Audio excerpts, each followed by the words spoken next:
ஆக்சுவலா வந்து இந்த தடவை சிவா சார் வர்றதுக்கு முன்னாடி வரைக்கும் வந்து பாத்தீங்கன்னா வந்து நான் 2 பிராக்டிஸ் சேர்த்து பண்ணிட்டு இருந்தேன். அதாவது மெடிடேஷனும் பண்ணிட்டு இருந்தேன், பிராணா வைலைட் ஹீலிங்கோட பிராக்டிஸும் சேர்த்து பண்ணிட்டு இருந்தேன். 2மே பண்ணிட்டு இருந்தேன் நானு. அதுக்கப்புறமா வந்து ஒரு சஜஷன் வந்து நீங்க கொடுத்தீங்க எனக்கு. சார் ஒரு 3 நாளைக்கு வந்து நீங்க வந்து பிவிஹெச் மட்டும் நீங்க ஃபாலோ பண்ணி பார்த்துட்டு எனக்கு சொல்லுங்க சார் அப்படின்னு சொன்னீங்க. சொன்னதுக்கு அப்புறமா வந்து நான் வந்து அதை சும்மா கேஷுவலா தான் எடுத்துட்டு நான் வந்து ஆரம்பிச்சேன். மேடம் நான் மெடிடேஷன் பண்ணிட்டு இருக்கும்போது கண்டினியூஸா எனக்குள்ள ஒரு ரைஸ் மில் ஓடிட்டு இருக்கிற மாதிரி ஒரு உணர்வு இருந்தது. அது எனக்கு தெரியவே இல்லை மேடம். அதாவது வந்து ஒரு ஹைப்பர் ஸ்டேட்லயே தான் இருந்தேன் நான் ஆக்சுவலா. அதாவது வந்து ஒண்ணுமே வேலை செய்யல, ஆனா பாத்தீங்கன்னா ஒரே பரபரப்பா இருந்தேன். காலையில இருந்து சாயங்காலம் வரைக்கும் ஒரே பரபரப்பாவே இருந்தேன் நான். அதுக்கப்புறமா வந்து முதல் நாள் அதை வந்து அந்த டெசிஷன் எடுத்த உடனே இன்னில இருந்து நான் வந்து ஒன்லி பிவிஹெச் மட்டும்தான் நான் பிராக்டிஸ் பண்ண போறேன், வேற எந்த பிராக்டிஸும் எடுக்க போறது இல்லைன்ற முடிவு எடுத்து முதல் நாளே வந்து எனக்கு என்ன தோணுச்சுன்னா வந்து இன்னமும் ஒரு ஓடிட்டு இருந்த ஒரு ரைஸ் மில் ஆஃப் பண்ணா எப்படி இருக்குமோ அந்த மாதிரி ஒரு ஃபீலிங் இருந்தது எனக்குள்ள. அந்த பரபரப்பெல்லாம் ஃபுல்லா அடங்கிச்சு எனக்கு. அதுக்கப்புறமா வந்து 3 நாள் ஆனதுக்கு அப்புறமா வந்து நிறைய தெளிவு கிடைச்சது உள்ளுக்குள்ள. அப்புறமா என்ன தோணுச்சுன்னா வந்து ஒரே பிராக்டிஸ் தான் செய்யணும், இந்த பிராக்டிஸை மட்டுமே நம்ம பண்ணி பார்க்கணும் அப்படின்றத ஆரம்பிச்சு வந்து அதுக்கப்புறமா வந்து ரொம்ப நல்லா இருந்தது. ஸ்டேஜ் ரொம்ப நல்லா இருந்துச்சு. இருந்தாலும் வந்து எனக்கு வந்து அந்த கனெக்ஷனோட டிஸ்டர்பன்சஸ் வந்துட்டு இருந்தது. அதாவது நான் பழைய மெடிடேஷனுக்கு போயிட்டு இருந்த இடத்துல வந்து அங்க இருக்கிறவங்க எல்லாம் என்ன நினைச்சிட்டு இருந்தாங்க. ஸோ அவங்க கிட்ட இருந்து அந்த கார்ட்ஸ் வந்துட்டு இருக்குன்றது வந்து எனக்கு நான் நினைச்சிட்டு இருந்தா நான் தான் நினைச்சிட்டு இருக்கிறேன் அப்படின்னு சொல்லிட்டு அப்புறமா சிவா சாரோட ஒரு 1-to-1 மீட்டிங் சான்ஸ் கிடைச்சது. இப்போ சிவா சாரோட 1-to-1 மீட் பண்ணும்போது அவர் சொன்னாரு, என்ன சார் திருப்பி போது வருது கிளியர் பண்றேன், திரும்பி உங்களுக்கு வந்து கார்ட்ஸ் வருது சார் அப்படின்னு சொல்லி சார் சொன்னாரு. அதுக்கப்புறமா ரொம்ப அட்டென்ஷன் வச்சேன் நான். பேஜ் நம்பர் 7 படிக்க ஆரம்பிச்சேன். சார் வந்து என்கிட்ட என்ன சொன்னாரு, சார் உங்க குருஜி கிட்ட இருந்தா சார் உங்களுக்கு வந்து இது வருது, கனெக்ஷன் வந்துட்டு இருக்குது உங்களுக்கு, இன்னும் நீங்க அவரை மறக்கவே இல்லையே அப்படின்னாரு அவரு. அதுக்கப்புறமா வந்து இப்ப அட்டென்ஷனோட இப்ப வச்சுட்டு இருக்கிறேன். அது மட்டும் இல்ல மேடம், அந்த பழைய மெடிடேஷன் கிளாஸ்க்கு போயிட்டு இருந்தவங்க எல்லார்கிட்டயுமே வந்து என்ன சொல்லியிருக்கிறேன் அப்படின்னா வந்து நான் வந்து முழுக்க இந்த பிராணா வயலட் ஹீலிங்கினுடைய ஆழம் என்ன, இதனுடைய அனுபவம் என்னன்றதை பார்க்கணுன்றதுல வந்து நான் வந்து தெளிவா இருக்கிறேன்.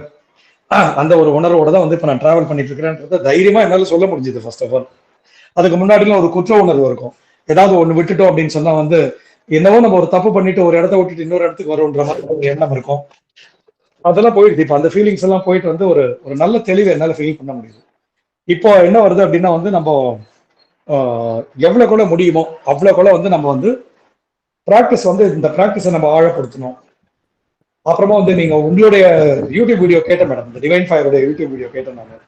அப்புறமா வந்து யாரெல்லாம் வந்து பழைய பழக்கத்துல இந்த சாமி படம் வச்சிருக்கிறது, சாமி ஸ்லோகம் கேட்கறது, சாமி பாட்டு பண்றது, இந்த மாதிரி பழக்கங்கள்லாம் இருந்தா வந்து அதுக்கு மாற்று பத்தி வந்து நீங்க அந்த யூடியூப் வீடியோல சொல்லியிருந்தீங்க. பிரமாதமா இருந்தது அந்த விஷயங்கள் எல்லாமே. அதெல்லாம் இப்ப நான் வந்து பிராக்டிஸ் பண்ண ஆரம்பிச்சு இப்ப பண்ணிட்டு இருக்கேன். ரொம்ப நல்லா இருக்கு மேடம், ஃபர்ஸ்ட் கிளாஸ். அதோட ஒரு இன்னொரு ஹைலைட்டான எக்ஸ்பீரியன்ஸ் சொல்றேன்னா வந்து எங்க அம்மாவுக்கு நடந்த இன்சிடென்ட். இப்போ ஒரு ஜஸ்ட் ஒரு 1 டேக் பேக் எதிர் வீட்டுல இருக்கிறவங்க வந்து அடிக்கடி வந்து அம்மா கிட்ட பேசுவாங்க. அவங்க ஏதோ ஒரு கோயிலுக்கு போயிட்டு வந்திருந்தாங்க போல இருக்கு. அவங்க போயிட்டு வந்துட்டு ஒரு எலுமிச்சம்பழத்தை கொண்டு வந்து கொடுத்துருக்காங்க போல இருக்கு அம்மா கிட்ட. அது அம்மா கிட்ட சொல்லலை, அவங்க என்ன கொடுத்தாங்கன்ற விஷயத்த சொல்லவே இல்லை. ஆனா வந்து அவங்களுக்கு பாதிப்பு ஏற்பட ஆரம்பிச்சது. அப்படின்னா வந்து காலையில அவங்களால எழுந்திரிக்க முடியல, ரொம்ப டயர்டா ஃபீல் பண்ணிட்டு இருந்தாங்க. ஆனா அதுக்கப்புறமா வந்து பயம் வேற வந்துருச்சு அவங்களுக்கு. நான் வந்து சீக்கிரமா வந்து நான் செத்துருவேன், நானு அவ்வளவுதான், என்னுடைய கடைசி காலம் வந்துருச்சு, இந்த மாதிரி தாட்ஸ் இவ்வளோ டீப் டிஸ்டர்பன்சஸ் வந்து அவங்களுக்குள்ள கிரியேட் ஆயிடுச்சு. அதுக்கப்புறம் தான் வந்து நான் உங்ககிட்ட ஃபோன் பண்ணப்ப நீங்க வந்து ஜெயன் சார் நீங்க வந்து அம்மாவோட போட்டோ ஒன்று எடுத்து அனுப்புங்க, 7th பேஜ் அவங்களுக்கு படிக்க சொல்லுங்கன்னு சொல்லி நீங்க சொன்னீங்க. அதுக்கப்புறமா வந்து 7th பேஜ் நான் படிக்க வச்சேன். அவங்கள படிக்க வச்சதுக்கு அப்புறமா வந்து நான் கிளம்பி போயிட்டேன். அதுக்கப்புறமா வந்து நீங்க எப்படி உங்களுக்கு டைம் இருந்ததுன்னு தெரியல. ஆனா வந்து அதுக்கப்புறமா அவங்க ரெக்கவர் ஆக ஆரம்பிச்சிட்டாங்க. ஆனாலும் அந்த ரிகவரி வந்து ஃபாஸ்டா இல்ல, அந்த ரிகவரி ரொம்ப கிராஜுவலா ரிகவர் ஆக முடிஞ்சு. அப்படின்னு அந்த தாக்கம் எந்த அளவுக்கு இருந்ததுன்னு அப்புறமா அம்மாவே சொன்னாங்க, இந்த மாதிரி கீழ் வீட்டுல இருக்கிற அம்மா வந்து எலுமிச்சம்பழம் பணம் கொடுத்தாங்க அப்படின்ட்டு சாமி ரூம்ல கொண்டு போய் காமிச்சாங்க. அப்புறமா அந்த எலுமிச்சம்பழத்தை எடுக்க சொன்னாங்க. அப்புறம் அந்த எலுமிச்சம்பழத்தை எடுத்து நான் வந்து டிஸ்போஸ் பண்ணேன். அப்புறமா அவங்களே ஒன்னொன்னா வந்து சொன்னாங்க. அப்புறம் நான் வந்து உங்ககிட்ட இருந்து கத்துக்கிட்டதுதான், அம்மா உங்களுக்கு பாருங்கம்மா, உங்க பூஜை ரூம்ல வந்து ஏதாவது விஷயங்கள் வித்தியாசமா உங்களுக்கு ஃபீல் ஆகுதுன்னா வந்து நீங்க சொல்லுங்க, எனக்கு தெரியல, நீங்க ரொம்ப சென்சிட்டிவான ஆளு, நீங்க சொல்லுங்கன்னு சொன்னதுக்கு அப்புறமா மெல்லமா ஒரு விபூதி ஒன்று எடுத்து கொடுத்தாங்க. அந்த விபூதி கொடுக்கும்போது தான் சொன்னாங்க, ஜெயந்த் எனக்கு இப்பதான் ஞாபகம் வருது, அவங்க ஏதோ வந்து கருப்பசாமி ஏதோ சொல்லி சொன்னாங்க. எனக்கு அவங்க சொன்ன உடனே எனக்கு வந்து ஒரு மாதிரி இருந்துச்சு. சரி அவங்கள மூஞ்சில் அடிச்ச மாதிரி சொல்ல வேணாம்னு சொல்லிட்டு நான் வந்து இந்த சாமி கிட்ட வச்சிருங்கன்னு சொன்னேன். அந்த அம்மா கொண்டு வந்து டபால வச்சுட்டாங்க. அதுக்கப்புறம் ஒரு மஞ்சள் கயிறு ஒண்ணு சுத்தி வச்சிருந்தாங்க, ஒரு வளையல் ஒண்ணு வச்சிருந்தாங்க, எல்லா ஐட்டமும் வந்து அம்மாவோட பூஜை ரூம்ல இருந்தது. அதனுடைய தாக்கம் வந்து 48 மணி நேரம் வரைக்கும் அதோட தாக்கம் இருந்துச்சு மேடம். அதுல இருந்து ரிகவர் ஆகிறதுக்கு ஒய்ஃப் வந்து பயந்துட்டா போல. ஒய்ஃப் என்ன சொன்னப்பல்னா, அவங்களுக்கு ஒரு சுகர் இருக்கிற டவுன் ஆயிடுச்சோ என்னவோ தெரியல, அவங்களுக்கு வந்து ஏதாவது ப்ராப்ளமா தெரியல, நீங்க ஹாஸ்பிட்டல் கூப்பிட்டு போங்க அப்படின்னா நான் என்ன சொன்னதெல்லாம் ஒன்றும் கவலைப்படாத, அவங்க எமோஷனலா டிஸ்டர்ப் ஆயிருக்காங்க அப்படிதான் நான் சொன்னேன் என் ஒய்ஃப்ட்ட. அவங்க இதை எமோஷனலா டிஸ்டர்ப் ஆயிருக்காங்க, இல்லை அவங்களுக்கு வந்து ரெஸ்ட்லெஸ்னஸ் இருக்கும், ஒரு லோன்லினஸ் ஃபீலிங் இருக்கும் போல, நான் பார்த்துக்கிறேன், நீ கவலைப்படாத, நீ போயிட்டு வா அப்படின்னு சொல்லிட்டு ஒய்ஃப் கேட்ட போல, நான் ஆஃபீஸ் லீவ் பண்ண மாட்டேன், அதெல்லாம் நீ ஒன்றும் லீவ் போட வேணாம், நீ லீவ் போட்டு இருந்தாலும் ஒன்றும் ஒன்னால பண்ண முடியாது, நீ பாட்டு கல்யாணம் போட பார்த்துக்கிறேன் அப்படின்னு சொல்லிட்டு ஒய்ஃப் ஆஃபீஸ் காமிச்சிட்டு, எனக்கு வந்து பேரண்ட்ஸ் மீட்டிங் இருந்தது. இருந்தாலும் வந்து நான் பேரண்ட்ஸ் மீட்டிங்க்கு போறதா வேணாமான்னு ஒரு தாட் இருந்தப்பதான் நான் உங்ககிட்ட பேசினப்ப நீங்க எனக்கு என்ன சொன்னீங்கன்னா, ஜெயின் சார் நீங்க அம்மா கிட்ட ஸ்கூலுக்கு போறேன்னு சொல்லாதீங்க, நீங்க இந்த பக்கத்துல கடைக்கு தான் போயிட்டு வந்துடுறேன்னு சொல்லிட்டு நீங்க போங்க அப்படின்ட்டு. மேடம் நான் 3 மணி வரைக்கும் அவங்க வந்து கம்ஃபர்டபுள் இருந்தாங்க மேடம், ஒன்றும் பிரச்சனையே இல்லை. 3 மணிக்கு என்கிட்ட என்ன சொன்னாங்கன்னா, 3 மணிக்கு என்ன வர சொன்னாங்க. எதுக்கு வர சொன்னாங்கன்னா, பயத்தினால வர சொல்லல, எனக்கு வந்து ரொம்ப உடம்பு பலகீனமா இருக்கு, நீ வந்தேன்னா கொஞ்சம் பால் காய்ச்சி எனக்கு வந்து காஃபி டீ ஏதாவது போட்டு கொடுப்போம், அதுக்காக என்ன வர சொன்னாங்க. அவங்க அந்த காரணத்துக்காக வர சொன்னாங்க. நான் வந்து அப்புறமா கிராஜுவலா ரிகவர் ஆக ஆரம்பிச்சாங்க. சாயங்காலம் திரும்பி 7வது பக்கத்தை படிக்க வச்சேன் நான். அதுக்கப்புறமா வந்து ஹீல் பண்ணேன், அவங்க ஆராய்டு அப்பிங்களை பண்ணதுக்கு அப்புறமா ஹீலிங் பண்ணேன். அதுக்கப்புறமா வந்து நெக்ஸ்ட் நான் என்ன பண்ணணும்னு கேட்டாங்க. கீழ்விட்டம்மாவை கூப்பிடுங்க, உங்களுக்கே இவ்வளவு பாதிப்பு இருக்குன்னு அந்த அம்மாக்கு எந்த அளவுக்கு பாதிப்பு இருக்கும், அவங்க பாவம் இன்னசென்ட், அவங்களுக்கு ஒண்ணுமே தெரியாது, உங்க வாக்க வேத வாக்கான்னு நினைக்கிறாங்க, நீங்க என்ன சொன்னாலும் அவங்க கேட்கறாங்க. அம்மா அவங்கள்ட்ட சொல்லியிருக்காங்க போல, காலங்கத்தால் 4 மணிக்கு எழுந்து விளக்கேற்றுன்னு சொல்லிட்டு அவங்க ஒரு 20 நாளா தொடர்ந்து எழுந்து வந்து வாசல்ல வந்து கோலம் போட்டு வாசல் தெளிச்சு வச்சு 4 மணிக்கெல்லாம் எழுந்திரிச்சு வாசல் தெளிச்சு கோலம் போட்டு வாசல்ல 2 விளக்கு ஏற்றி வைக்கிறாங்க. அப்போ அவங்களுக்கு இவ்வளவு ஒரு பாவனை இருக்கு உங்க மேல. நான் உங்ககிட்ட அஃபர்மேஷன்ஸ் கொடுக்குறேன், அவங்களை அஃபர்மேஷன்ஸை படிக்க வைங்க, வேற ஒன்றும் சொல்லாதீங்க. அவங்க கிட்ட அவங்களோட அஃபர்மேஷன்ஸை கொடுத்து நீங்க எப்படி அஃபர்மேஷன்ஸ் படிக்கிறீங்களோ அதே போல அவங்களை அஃபர்மேஷன்ஸை படிக்க வைங்க, பாருங்க, அவங்களுக்கு நிஜமாவா நல்லதுன்றது நிச்சயமா நடக்கும் அவங்களுக்கு அப்படின்ட்டு. இது வரைக்கும் நடந்த விஷயம் மேடம், இதுதான் டெவலப்மெண்ட். இது வந்து லாஸ்ட் வீக்ல நடந்த டிராமாட்டிக்கான ஈவெண்ட்ஸ். இது எல்லாமே எனக்கு நடந்த விஷயம், அம்மாவுக்கு நடந்த விஷயம். Thank you madam, thank you madam. நான்லாம் வந்து முன்னாடி பாத்தீங்கன்னா வந்து நேரடியா போய் அவங்க கிட்ட வந்து இதனாலதான் பிரச்சனை, இதனாலதான் பிரச்சனை, இது பண்ணாதீங்க, இதுக்கு பண்ணாதீங்கன்னு பட்டுன்னு சொல்லிடுவாங்க. அப்ப வந்து அது வந்து அவங்களால ஏத்துக்க முடியாது. அதனால என்ன ஆச்சுன்னா வந்து அவங்க வந்து ஹீலிங்ல இருந்து விலகி போறதுக்கான வார்த்தைகளை தான் நான் பேசிட்டு இருந்தேனே ஒழிய ஹீலிங்ல நெருங்கி வர்றதுக்கான வார்த்தைகளை நான் பேசலன்றது வந்து அந்த யூடியூப் வீடியோல இருந்து நான் புரிஞ்சுக்கிட்டேன். இப்ப இந்த தடவை நான் அம்மாட்ட பேசும்போது நான் என்ன சொன்னேன் அப்படின்னா வந்து, பாருமா, நீ பூஜை ரூம்ல வச்சிருக்கிறது எல்லாமே வச்சிருக்கிற, ஆனா டோஸ் பத்தல, சில சமயத்துல வியாதி வந்து ஜாஸ்தியா இருந்தது அப்படின்னு சொன்னா டாக்டர் வந்து நமக்கு கொஞ்சம் அதிகமான டோஸ் கொடுக்குறாங்க. நீ இதெல்லாம் வச்சிருக்கிற, இதெல்லாம் வச்சிருந்து வந்து உனக்கு வந்து ரிசல்ட் பத்தல, இப்போ கூட ஹீலிங் இருந்ததுன்னா உனக்கு எவ்வளவு நல்லா இருக்கு, நீ பண்ணிட்டு இருக்கிற அது கூட உனக்கு ஹீலிங் இருந்ததுன்னா உனக்கு எவ்வளவு பெரிய சப்போர்ட் இது. இது வந்து நான் அங்கே தான் கத்துக்கிட்டேன் மேடம். இப்போ எனக்கு என்ன புரிஞ்சுதுன்னா வந்து, யாராவது ஒரு பழக்கத்தை செஞ்சுட்டு இருக்கிறாங்கன்னா அவங்க கிட்ட நேரடியா போயிட்டு இதை செய்யாதீங்க, அதை பண்ணாதீங்க, அதனாலதான் உங்களுக்கு பிரச்சனை, இதனால்தான் உங்களுக்கு பிரச்சனை அப்படின்னு சொன்னா அவங்க ஃபர்ஸ்ட் பிளாக் எங்க கிரியேட் பண்ணிக்கிறாங்கன்னா பிவிஹெச்சுக்கு தான் அவங்க பிளாக்கை கிரியேட் பண்ணிக்கிறாங்க ஒழிய அவங்க பிவிஹெச்சுக்கு நெருங்கி வர்றது இல்லைன்றது கிளியரா புரிஞ்சுது. ஏன்னா இந்த தப்பு நான் நிறைய தடவை பண்ணியிருக்கேன். எந்த அளவுக்கு பண்ணியிருக்கேன்னா, ஹேமலதா மேடம் வந்து அம்மாவுக்கு விஷயங்களை சொல்லி கொடுத்து ஹீலிங் எல்லாம் கிளியரா கேட்டு வச்சிருந்தால வாண்ட அஃபர்மேஷன் புக்கு என்கிட்ட அவங்க திருப்பி கொடுக்க வச்சேன். நான் அந்த மாதிரி வார்த்தைகளை பேசியிருக்கேன் எங்க அம்மாட்ட. அதுக்கப்புறமா மேடம் சொன்னாங்க, ஹேமலதா மேடம் சொன்னாங்க, சார் இப்படி எல்லாம் பேசுனீங்கன்னா எப்படி சார் அவங்க செய்வாங்க அப்படின்னு சொல்லிட்டு. அதுக்கப்புறமா என்னாச்சு, நீங்க வந்து அம்மா கிட்ட வந்து பேசுனீங்க எப்படின்னா, அம்மா பத்தி கேட்டோன்னு என்ன சொன்னீங்க, சார் அவங்க ரொம்ப சூப்பரான சோல் சார், எந்த பிரச்சனையுமே அவங்க கிட்ட இல்ல சார், அவங்க கிளீனா இருக்கிறாங்க சார் அப்படின்னு சொன்னீங்க தெரியுமா. அந்த வார்த்தை பானுமதி மேடம்னால எழுந்து உட்கார்ந்துடுறாங்க மேடம் அவங்க. அப்போ அந்த அளவுக்கு வந்து அந்த வார்த்தையினோட அந்த பாசிட்டிவிட்டி அப்போ எனக்கு அது புரியுது. அப்போ வந்து நம்ம வந்து ஹீலிங்கை மற்றவங்க கிட்ட கொண்டு போறதுக்கு முன்னால வந்து பாசிட்டிவிட்டி அவங்களுக்குள்ள எந்த அளவுக்கு விதைக்கணும், அதுக்கு எவ்வளவு முக்கியத்துவம் இருக்கு, நான் பேசக்கூடிய வார்த்தைகளுக்கும் நான் அனுப்பக்கூடிய வைப்ரேஷன்ஸ்க்கும் எந்த அளவுக்கு முக்கியத்துவம் இருக்குன்றது வந்து இதெல்லாம் நான் சமீபமா நான் புரிஞ்சுக்கிட்டேன். நான் இப்ப வந்து அவங்களுக்கு என்னன்னா வந்து பானுமதி மேடம் சொன்னாங்கன்னா ஓகே ரைட், அந்த அவங்களுக்கு வந்து பிவிஹெச் பின்னாடி இருக்கு, பானுமதி மேடம் முன்னாடி இருக்கிறாங்க. இதுக்கு காரணம் என்ன அப்படின்னு சொன்னா வந்து அந்த பாசிட்டிவ் வைப்ஸ் நீங்க என்ன வந்து அனுப்புறீங்களோ அந்த பாசிட்டிவ் வைப்ஸ் வந்து அவங்க நல்லா ஃபீல் பண்றாங்க. இப்ப நான் வந்து அவங்க டவுனா இருக்கும் போதெல்லாம் வந்து நான் இப்படிதான் சொல்றேன் மேடம், நான் அவங்க கிட்ட நான் ஒரு 3-4 நாளா வந்து அவங்களுடைய ஆரா டிஸ்டர்ப் ஆயிட்டு இருக்கிறத பார்த்துட்டே இருந்தேன் நான். இப்ப நான் அவங்க கிட்ட வந்து உங்க ஸ்டைல காப்பி வச்சு பேச ஆரம்பிச்சிட்டா, நீ ரொம்ப ஓவர் எனர்ஜியா இருக்கிற, நீ அந்த எனர்ஜி வந்து உனக்கு ஓவரா இருக்கிறதுனால வந்து ப்ரெஷர் குக்கர்ல இருக்கிற விசில்ல இருந்து சவுண்ட் வெளில வரப்பல வந்து அது போய் உன்னை படுக்க வைக்குது, அப்புறமா வந்து கொஞ்சம் உன்னோட ப்ரெஷர் இறங்குறதுக்கு அப்புறமா நீ ஏந்திருக்கிற, அவ்வளவு பவர்ஃபுல் ஸ்டேஜ்ல நீ இருக்கிற, இது உங்ககிட்ட இருந்து காப்பி வச்ச விஷயம். இந்த டெக்னிக் இது ரொம்ப நல்லா வேலை செய்யுது மேடம் அவங்க கிட்ட. நான் என்ன சொல்றேன், உங்க ஆரா பவர்ஃபுல் மேடம். இன்னொன்னு கூட நான் பண்ணி பார்த்தேன் நேற்றுக்கு. அதாவது வந்து நான் வந்து நம்ம எனர்ஜி டெஸ்ட் பண்ணுவோம் இல்லையா, ஸ்பீக்கர் வச்சு எனர்ஜி டெஸ்ட், அது நான் பண்ணேன் மேடம். நான் வீடியோவும் எடுத்தேன். அவங்களுடைய சகசிரார சக்கரத்துல வைக்கும்போது அவங்களோட சகசிரார சக்கரம் ரொம்ப நல்லா சுத்திச்சு. அதே வந்து அவங்களுடைய கையில வைக்கும்போது, அவங்களோட பான் சக்கரால வைக்கும்போது அது வெறும் ஸ்விங் தான் ஆச்சே ஒழிய அது சுத்தவே இல்லை. அது அதுக்கப்புறமா வந்து அவங்களை பேஜ் நம்பர் 7 படிக்க சொன்னேன். அதுக்கப்புறமா ஹீலிங் பண்ண அப்புறமா காமிச்சேன். நான் கண் கூட பார்த்தாங்க அவங்க வந்து எவ்வளவு நல்லா அது சுத்துதுன்றது அவங்க பார்த்தாங்க. அது வந்து ஒரு மகாவீர்லமோட ட்ரஸ்டீஸ் மீட்டிங் ஒன்று நடந்துச்சு. ட்ரஸ்டீஸ் மீட்டிங் நடந்தப்போ வந்து நான் ரகுராமன் சார்ட்ட சொல்லிட்டு இருந்தேன், பிரதர் நாங்க போய் ஸ்கூல்ல இருக்கிற டீச்சர்ஸ்க்கெல்லாம் வந்து ஒரு சர்வீஸ் பண்ணணும்னு நினைக்கிறோம் அப்படின்ட்டு. வாங்க பிரதர், ஐயப்பன் பிராணா வயலட் ஹீலிங்ல இவ்வளவு பில்டப் எல்லாம் கொடுத்துட்டு இருக்காங்களே, இதெல்லாம் வந்து நிஜமாவா அப்படின்றது தெரிஞ்சுக்கணும் அப்படின்னா ஒரு மருந்து தான் சாப்பிடணும். நான் வந்து என் தலைவலிக்கு ஆயுர்வேதா மருந்து சாப்பிடுறேன், அதே சமயத்துல இங்கிலீஷ் மெடிசன் சாப்பிடுறேன். எந்த மருந்துனால எனக்கு வியாதி குணமாதுன்றது எனக்கு எப்படி தெரியும்? அப்போ எனக்கு வேணும்ன்றதுனால நான் வந்து என்னுடைய சுய விருப்பத்தோட டெஸ்ட் பண்ணி பார்க்கணும்ன்ற ஒரே எண்ணத்தோட தான் நான் வந்து இதை பிராக்டிஸ் பண்ணிட்டு இருக்கிறேன்னு கிளியரா சொல்றேன் எல்லாருக்கிட்டுமே. என்ன அப்படின்னா வந்து நான் வந்து டெஸ்ட் பண்ணி பார்த்துட்டு இருக்கிறேன். எதையுமே வந்து ஒரு மூட நம்பிக்கையாக யாரோ ஒருத்தங்க சொல்லிட்டாங்க, ஒரு குரு சொல்லிட்டாங்க, அதை நம்ம ஃபாலோ பண்றோம். 30 வருஷமா தான் பண்ணிட்டு இருந்தோம். ஒரு பக்கம் என்ன இருந்ததுன்னா வந்து பயம் இருந்தது, இதை விட்டுட்டோம்னா ஏதாவது பாவம் செய்யறோமோ, இதை நம்ம பண்ணாம போயிட்டோம்னா வேற ஏதாவது பிரச்சனை வந்துருமோ. அப்ப சுய மன்னிப்புல எழுதியிருக்கிற அந்த 2 வார்த்தையினுடைய ஆழம் இப்ப புரியுது. தயவு செய்து எனக்குள் இருக்கும் பயம் மற்றும் சந்தேகத்தை நீக்கி விடுங்கள்னு. கண்டிப்பா எனக்குள்ள பயமும் இருந்திருக்கு, சந்தேகமும் இருந்திருக்கு. ஆண்டவா இதெல்லாம் நம்பலாமா வேணாமான்ற சந்தேகமும் இருந்துச்சு. ஐயோ நம்ம பண்றதை விட்டோம்னா முதலுக்கே மோசம் ஆயிடுச்சுன்னா என்ன பண்றதுன்ற பயமும் இருந்துச்சு. ஆனா இப்போ தெளிவா ரெண்டுமே கிளியர் ஆயிடுச்சு. பயமும் போயிடுச்சு உள்ள இருந்து, சந்தேகமும் உள்ள இருந்து போயிடுச்சு. இப்ப நான் வந்து ப்ரீவியஸா வந்து கான்பிடென்டா, இப்ப முன்னாடிலாம் வந்து ஏதோ டைம் கிடைச்சா பார்ப்போம் அப்படின்னு நினைச்சு பண்ணலாம். இப்ப வந்து எப்படா 3 மணி ஆகும், எப்படா வந்து நம்ம வந்து இதுல மீட் பண்ண ஜாயின் பண்ணலாம், அந்த ஒரு ஊக்க உற்சாகம் வந்து உள்ள வந்துருச்சு இப்போ. அதே மாதிரி எந்த செஷனா இருந்தாலும் வந்து நம்ம மிஸ் பண்ணக்கூடாது. ஏன்னா இதுக்கு காரணம் என்ன அப்படின்னா, முன்னாடி 2 ஆப்ஷன் வச்சிருந்தேன். பிவிஹெச் வந்து என்னுடைய 2வது சாய்ஸா இருந்தது. என்னுடைய முதல் சாய்ஸா என்ன இருந்ததுன்னா என்னோட மெடிடேஷன் பிராக்டிஸ் என்னோட முதல் சாய்ஸா இருந்தது. நேரம் கிடைச்சா சிவா சாரோட பிளெஸிங்ல உட்காரலாம், நேரம் கிடைச்சா வந்து நம்ம பெட் யோகால ஜாயின் பண்ணலாம், நேரம் கிடைச்சா நம்ம வந்து நைட் வந்து நம்ம பிளெஸிங்ல உட்காரலாம். அப்படிதான் வந்து என்னுடைய ப்ரியாரிட்டி இருந்தது. இப்போ வந்து ஒன்னதான் ஃபாலோ பண்ணணும், பிவிஹெச் மட்டும் தான் ஃபாலோ பண்ணணும்னு சொல்லும்போது இது ஒண்ணுதான் ப்ரியாரிட்டி. அப்போ சிவா சார் வராரு அப்படின்னு சொன்னா சிவா சாரோட ப்ரோக்ராம் தான் ஃபர்ஸ்ட் ப்ரியாரிட்டி.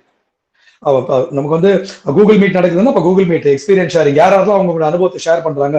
இப்பதான் வந்து மைண்ட் ஓப்பன் ஆகுது, மத்தவங்க பேசுறதை கேட்கணும், யார் யார் வந்து அவங்க அனுபவத்தை சொல்றாங்களோ கேட்கணும். அப்ப அவங்க அனுபவத்தை சொல்றாங்கன்னா அவங்க எந்த அளவுக்கு அதை உணர்ந்து அவங்க எக்ஸ்பீரியன்ஸ் ஷேர் பண்ணுவாங்க, அதை கேட்கணுன்ற ஆர்வமே எப்போ வருது அப்படின்னா ஒண்ணுத்தை ஃபாலோ பண்ணணும்ன்ற எண்ணம் வந்ததுக்கு அப்புறமா தான். இதெல்லாம் வந்து இப்ப நடந்த விஷயங்கள் மேடம். 2 வருஷம் சொல்லும்போது ஒரு இன்ஸ்டிடியூஷனுக்குள்ள நான் போறேன். ஒரு இன்ஸ்டிடியூஷனுக்குள்ள போயிட்டு வந்து மெடிடேஷனை மட்டும் பிராக்டிஸ் பண்ணிட்டு வர்றதுன்றது வேற, அந்த இன்ஸ்டிடியூஷன்ல இருக்கக்கூடிய கேடர்ஸோட பழகுறதுன்றது வேற. நான் வந்து அந்த பிரம்மகுமாரி சிஸ்டர்ஸ்ல இருந்து ஆரம்பிச்சு மேலிடத்துல இருக்கக்கூடியவங்க வரைக்கும் வந்து எல்லார்கிட்டயுமே ரொம்ப நெருக்கமா நான் பழகி இருக்கேன் சார். அப்ப நெருக்கமா பழகி இருக்கும்போது என்ன ஆகுது அப்படின்னு சொன்னா வந்து 15 வருஷம்னு சொல்லும்போது மெடிடேஷன் பண்ணாலும் சரி பண்ணலனாலும் சரி அவங்கள போய் நம்மளால பார்க்காம இருக்க முடியாது. அவங்க என்ன நினைக்கும் போது என்னால அவங்க கிட்ட போகாம இருக்க முடியாது. அப்படி நான் போகாம இருந்தேன்னா ஒரு குற்ற உணர்வு உள்ள இருக்கும், நான் ஏதோ தப்பு செய்யறேன்ற ஒரு எண்ணம் இருக்கும். இல்லைனாலும் என்ன பண்ணுவாங்கன்னா அவங்க நம்மளை கூப்பிட்டு கேட்பாங்க, ஏன் வரல, என்ன ஆச்சு, என்ன சமாச்சாரம் அப்படின்னு. அப்படி என்ன ஆச்சு அப்படின்னா அந்த மாதிரி வந்து ஒரு இது கனெக்ஷன் வந்து ஸ்ட்ராங்கா இருந்தது. அப்புறமா வந்து அங்க சொல்லப்பட்ட டிசிப்ளின்ஸ்ல சில டிசிப்ளின்ஸ் ஃபாலோ பண்ண முடியலன்னு சொல்லும்போது அந்த இன்ஸ்டிடியூஷன் விட்டு வெளியில வர வேண்டிய ஒரு சூழ்நிலை வந்துச்சு. பிரம்மகுமாரிஸ் இன்ஸ்டிடியூஷன் விட்டு வெளியில வர வேண்டிய ஒரு சூழ்நிலை இருந்தது. அப்படின்னா வந்து பிரம்மகுமாரிஸ்ல அவங்க என்ன சொல்றாங்க அப்படின்னா வந்து கணவன் மனைவி வந்து சகோதரன் சகோதரி, அவங்க வந்து இல்லற சுகத்துல இல்லற இன்பத்துல ஈடுபடக்கூடாதுன்றது ஒரு ஸ்ட்ராங்கான பிரின்சிபல். அந்த இன்ஸ்டிடியூஷனுக்கு நான் போகும்போது வந்து அவங்க எனக்கு சொல்லி கொடுத்தது, நான் வந்து கல்யாணம் ஆகாதவனா இருந்தேன், ஆனா எனக்கு வந்து என் ஒய்ஃபோட லவ் அஃபேர் இருந்தது. இப்போ என்னால வந்து அதை ஓவர் கம் பண்ண முடியல. நான் கல்யாணம் பண்ணேன், ஆனா கல்யாணம் பண்ணதுக்கு அப்புறமா கூட அந்த டாப் கேடர்ஸோட கனெக்ஷன்ல இருந்ததுனால வந்து அவங்க என்ன வெளியில அனுப்பல, என்ன வந்து அவங்க வந்து வச்சுக்கிட்டாங்க. அதுக்கப்புறம் என்னாச்சுன்னா வந்து நான் வந்து அப்படியே கண்டினியூ பண்ணிட்டே இருந்தேன். இவங்க என்ன பண்ணாங்கன்னா எங்களை ப்ரொஜெக்ட் பண்ண ஆரம்பிச்சாங்க, என்னையும் என் ஒய்ஃபையும் வந்து கல்யாணம் பண்ணி கூட 2 பேரும் ஹஸ்பண்ட் அண்ட் ஒய்ஃபா கூட இந்த ப்ராக்டிஸை பண்ண முடியும் அப்படி வந்து அவங்க என்ன ப்ரொஜெக்ட் பண்ணாங்க. ஆனாலும் வந்து பிரம்மச்சரியம் அப்படின்றது வந்து மனித இயல்புக்கு ஒரு எதிரான விஷயம்ன்றது வந்து எனக்கு அப்போ புரிஞ்சுக்க முடியல. அப்போ என்ன ஆச்சு அப்படின்னு சொன்னா வந்து என் மனைவி வந்து கன்சீவ் ஆனாங்க. அதாவது ரொம்ப வருஷம் கழிச்சு அவங்க கன்சீவ் ஆனாங்க. கன்சீவ் ஆனதுக்கு அப்புறமா வந்து நான் வந்து என் ஒய்ஃப் கன்சீவ் ஆன விஷயத்த வந்து அந்த டாப் கேடர்ஸ்ல இருக்கவங்க கிட்ட தெரியப்படுத்தினேன். அப்போ அவங்க என் மேல ரொம்ப கோச்சிக்கிட்டாங்க. கோச்சிக்கிட்டு வந்து எவ்வளவு பெரிய பாவத்தை பண்ணிட்ட நீ, இனிமே வந்து எப்படி என் மூஞ்சில மொழிப்ப, மத்தவங்க முன்னாடி எப்படி மொழிப்ப, இனிமே நீ என்ன வந்து பார்க்கவே பார்க்காத அப்படின்னு சொல்லி வந்து லிட்டரலா ஒரு சாபமே விட்டாங்க அவங்க. அப்படிதான் அது கட்டாச்சு. 15 வருஷம் இது கட்டானதுக்கு வந்து என் பையன் பிறந்து என்னை கட் பண்ணிட்டாப்புல. அந்த சோல் வந்து அந்த சோல் என்னை வெளியில கொண்டு வந்துட்டாப்புல. அதுக்கப்புறம் என்னாச்சுன்னா அடுத்து இன்னொரு இன்ஸ்டியூஷன்ல போய் லாக் ஆயிட்டேன். அடுத்து இன்னொரு ஒரு 12-15 வருஷத்துக்கு இன்னொரு இன்ஸ்டியூஷன்ல போய் லாக் ஆயிட்டேன் நான். இங்கேயும் இதே கதை தான். இங்கேயும் வந்து டிசிப்ளின்ஸ் அந்த மாதிரி விஷயங்கள். அப்போ வந்து 30 வருஷமா வந்து ஒரு இன்ஸ்டியூஷன்ல பழகி இருக்கும்போது எப்படி சார் அந்த மெடிடேஷனுடைய பழக்கம் மாறும்? அவ்வளவு ஈஸியா மாறுறது? ஒரு பக்கம் பயம், ஒரு பக்கம் பழக்கம், ஒரு பக்கம் சந்தேகம் போட்டு 3 பக்கமும் செயின் லாக் பண்ணி வச்சிருக்குது. அதுக்கப்புறமா வந்து அங்கிருந்து வந்து ஹார்ட்ஃபுல்னஸ் சென்டர், அது ஒரு 7 வருஷம். எங்கேயுமே வந்து இந்த 4 மாசம் 5 மாசம் கதையே கிடையாது. எங்க போனாலும் சாலிடான எக்ஸ்பீரியன்ஸ். 7 வருஷம் ஹார்ட்ஃபுல்னஸ் சென்டர். ஹார்ட்ஃபுல்னஸ் சென்டர்ல இருந்து ஹார்ட்ஃபுல்னஸ் சென்டருக்கு போறது நீங்க விடணும்னு ஜெயலட்சுமி மேடம் சொன்ன காரணத்தினால தான் நான் வந்து பிவிஹெச்சுக்கே வரல. அப்புறம் வந்து மஞ்சுளா மேடம் தான் வந்து என்ன வந்து ஹேமலதா மேடம் பேச சொன்னாங்க. அப்புறம் ஹேமலதா மேடம் பேசினதுக்கு அப்புறமா ஹேமலதா மேடம் என்கிட்ட வந்து நீங்க என்ன வேணா பண்ணிக்கோங்க சார், அதெல்லாம் ஒன்றும் பிரச்சனையே இல்லை, அவங்க அதை பத்தி எல்லாம் அவங்க பேசவே இல்லை, நீங்க சொல்றதை மட்டும் பண்ணுங்க அப்படின்னு சொன்னாங்க. அதுக்கப்புறமா வந்து பானுமதி மேடம் கிட்ட பேசி பழகி அப்புறமா வந்து 8 மாசத்துல 30 வருஷத்து பழக்கத்தை 8 மாசத்துல மாத்துறதுன்றது அவ்வளவு ஈஸியா சார்? அப்ப அது உள்ள அனுபவப்பட்டிருந்தா தானே உங்களுக்கு அந்த 30 வருஷத்தோட பழக்கம் கட் ஆகும். இந்த காரணத்தினாலதான் அப்ப நான் வந்து பிவிஹெச்சுக்கு வந்தது வந்து பிவிஹெச்ச சப்போர்ட்டா வச்சுக்கிட்டு என் மெடிடேஷனை ஸ்ட்ராங் ஆக்கணும்ன்ற எண்ணத்தோட நான் உள்ள வந்தேன். ஆனா சிவா சார் கிட்ட வந்து பார்த்ததுக்கு அப்புறமா புரிஞ்சுது மெடிடேஷனால தான் என் பிரச்சனை, எங்க வாழ்க்கையில பிரச்சனை மெடிடேஷனால தான் வந்து சிவா சார் கிட்ட பேசினதுக்கு அப்புறமா தான் புரிஞ்சுது. அப்போ வந்து அங்கிருந்து அவர் என்ன பண்ணாருன்னா அவர் எனக்கு வந்து அந்த இது பண்ணாரு. அவர் வந்து டார்க் எனர்ஜி ரிமூவ் பண்றதுக்கும் அதே மாதிரி வந்து அந்த கார்ட் கட் பண்றதுக்கும் வந்து அவர் வந்து பண்ணாரு. இப்போ இன்னைக்கு நம்ம சர்டிபிகேட்ஸ் கொடுத்தாங்க இல்லையா, சர்டிபிகேட்ஸ் கொடுத்த அன்னைக்கு முந்தின நாள் வந்து சார் வந்து மீட் பண்ணாங்க. அன்னைக்கு தான் வந்து அவர் வந்து அதை ரிமூவ் பண்ணாரு, இந்த சோல் ரிமூவ் பண்ணாரு. சிவா சார் கூட என்கிட்ட சொல்லல, எனக்கு சோல் இருக்கிற விஷயம் அவருக்கு முதலே தெரியும். ஆனாலும் ஒட்டுப்படி போட்டு எல்லாம் பானுமதி மேடம் ஸ்டைல் தான், ஒட்டுப்படிக்கலாம் எங்க போற 2 நாள் மட்டும் தான் வருவார் அப்படின்னு. அப்ப அவர் கிளியர் பண்ணதுக்கு அப்புறமா தான் வந்து உள்ள யோசிக்க ஆரம்பிச்சு. ஆனா முக்கியமான மாற்றம் வந்தது காரணம் என்னன்னா அந்த 3 நாள் பயிற்சி. சார் அவர் 3 நாளைக்கு வந்து நீங்க இதை பாஸ்ல போட்டு நீங்க இதை மட்டும் பண்ணி பாருங்க சார் சொன்னாங்க. தைரியமா அந்த ஸ்டெப் எடுத்து வச்சதுக்கு அப்புறமா தான் வந்து எனக்கு அனுபவம் ஆரம்பிச்சது. அப்புறம் தான் எனக்கு என்ன புரிஞ்சது அப்படின்னா நான் எந்த பிராக்டிஸை வந்து 2ஆவதா வச்சிருக்கணும் அதுதான் என்னுடைய வாழ்க்கையில முதல் பிராக்டிஸ்.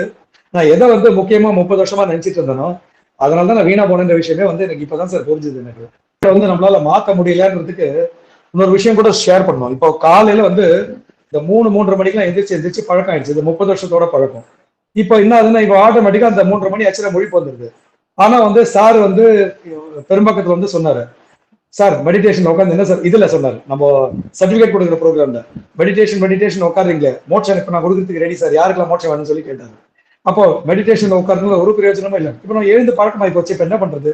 இப்ப காலையில எழுந்த உடனே என்ன பண்றதுன்னா 3:30 மணிக்கு எழுந்திரிச்ச உடனே குளிச்சு ஃப்ரெஷ் ஆயிட்டு 4 மணிக்கு உட்காந்து அறிக்கை புத்தகத்தை எடுத்து வச்சுக்கிறது. இப்போ 1 மணி நேரம் வந்து நான் என்ன என்கேஜ் பண்ணிக்கணும் இல்லையா? அப்போ முதல் பக்கத்துல இருந்து ஆரம்பிச்சு சுய மன்னிப்புல ஒவ்வொருத்தருடைய பேர் யாரோட பேர்லாம் போட்டு படிக்கணுமோ ஃபுல்லா உட்காந்து எல்லா விஷயத்தையும் படிக்கிறேன். இது ஒரு வாரமா செஞ்சதுக்கு அப்புறமா இன்னும் ரொம்ப நல்ல டீப்பா ஃபீல் ஆகுது.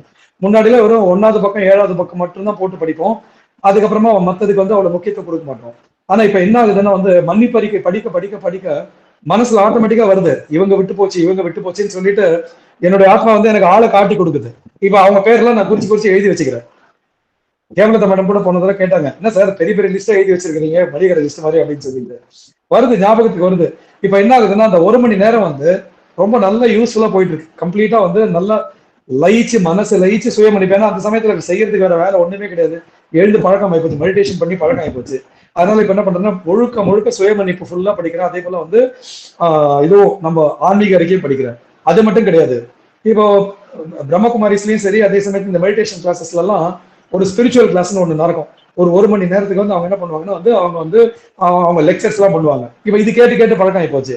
இப்ப என்ன பண்றேன்னா தேடி வந்து யூடியூப்ல வீடியோஸ், சார் போட்ட வீடியோஸ், மற்றவங்க பேசுற வீடியோஸ் எல்லாம் வந்து பாக்குற பழக்கம் ஆயிடுச்சு. இப்ப என்ன ஆயிப்போச்சு, அந்த டைம் வந்து ரொம்ப யூஸ்ஃபுல்லா கன்வெர்ட் ஆக ஆரம்பிச்சிச்சு. ரொம்ப ஹெல்ப் பண்ணிட்டு இருந்தது.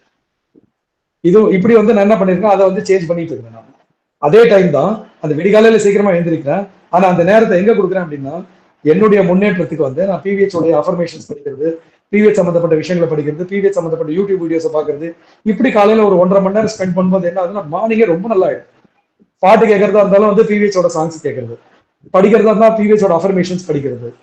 இந்த மாதிரி விஷயங்கள் வந்து இப்போ இதெல்லாம் வந்து சமீப காலமா நடந்துக்கூடிய விஷயங்கள். ஸ்டார்டிங்ல வந்துட்டீங்களா, வந்த போது பிவிஹெச்ல இருந்துட்டு இப்ப இந்நாள் வரை, அதாவது பாரதியிடம் வந்துட்டு ஒரு விஷயம் உங்ககிட்ட சொன்னாங்க, ஸோ இதை நிறுத்திட்டு ஒரு 3 நாள் ப்ராக்டிஸ் பண்ணீங்கன்னு சொல்ல சொன்னாங்க. அதுக்கப்புறம் ஒரு பெரிய சேஞ்சஸ் உங்களுக்குள்ள வந்திருக்கு. இப்போ நீங்க ஸ்டார்ட் பண்ணீங்கல்ல, அணிலேருந்து வானம் நாள் வரைக்கும் நீங்க வந்துட்டு எந்த ஒரு விஷயம் உங்களை வந்துட்டு இங்க புடிச்சு வச்சிருக்கு? ஏன்னா உங்களை மாதிரி ஆட்கள் நிறைய பேர் வராங்க. எனக்கு ஒரு விஷயம் பிடிச்சி வச்சு அது இப்ப நான் சொல்ல வேண்டாம், அது என்ன இப்ப சொல்ல முடியாது. உங்களை ஒரு விஷயம் இதுவும் ஒரு தக்க வச்சுட்டே இருக்கு. ஓகே, அவங்க இந்த சேஞ்சஸ் வரைக்கும் அவங்க நீங்க வந்து அவங்க கிட்ட போய் பேசணும். அவங்க வந்துட்டு உங்ககிட்ட ஒரு விஷயம் சொல்லணும், அதை நீங்க பிராக்டிஸ் பண்ணணும். அதுக்கப்புறம் சேஞ்சஸ் வருது. எந்த ஒரு விஷயம் வந்து தக்க வச்சிருக்க மட்டும் சொல்லுங்க. ஏன்னா அது ரொம்ப பிரயோஜனமா இருக்க மாட்டேன் உங்களுக்கு. சார், நான் வந்து பிவிஹெச் வந்து எந்த நோக்கத்துக்காக பயன்படுத்துறனோ அந்த நோக்கத்துக்கு வந்து பிவிஹெச் எனக்கு ஹெல்ப் பண்ணுது. நான் ஆரம்பத்துல வந்து பிவிஹெச் கத்துக்க வரும்போது என்னுடைய மெடிடேஷன்ல வந்து எனக்கு டிஸ்டர்பன்சஸ் வருது.